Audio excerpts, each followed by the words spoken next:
Gipasabot sa Mindanao Development Authority kun minda nga dili tukma ang pagkumpara sa Mindanao sa Sub-Saharan Africa sa isgutan ng estado sa kalambuan sa tawo. Sumala sa minda, kinahanglan ibase sa insakto, cultural sensitivity ug tinuod nga pagsabot ang paghulagway ini sanglit lailahi og tinuhan ug kultura ang mga nagpuyo sa mga tagrehiyon sa Mindanao. Sama na lang sa paghulagway isip food basket sa Pilipinas ang Mindanao. Nakatampo kini og 45% sa national food trade, 42% sa total fish production ug nagtigana og 1/3 sa kayutaan niini sa agrikultura aron masiguro ang food security dili lang sa Mindanao apan sa entero Pilipinas. Gipasiugda sa Minda nga ang Mindanao usa ka haligi sa nasod di 90% sa pagkaon sa Pilipinas nagikan sa mga rehiyon. Matod sa ahensya, padayon ang paglambo sa Mindanao. Ang 2022 Human Development Index sa Mindanao ana sa 0.68 samtang ubos gamay sa national average nga 0.71. Mas taas kung itandi sa Sub-Saharan ug labaw pagani sa South Asia. Dugang sa Minda, matag rehiyon sa Mindanao, lakip na ang Bangsamoro Autonomous Region in Muslim Mindanao kun BARM, padayon ang paglambo sa Human Development Index sa nakalabayng 5 ka tuig, hilabi na sa edukasyon, panglawas ug oportunidad sa ekonomiya.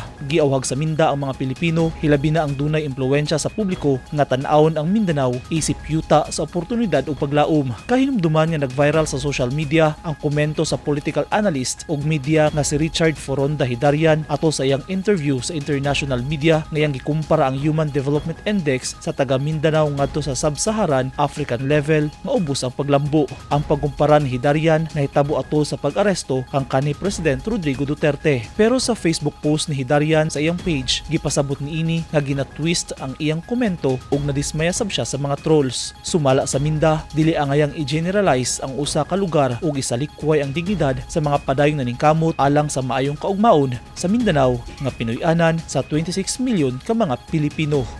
Eugene Hinutan, Newsline Philippines. Stay safe.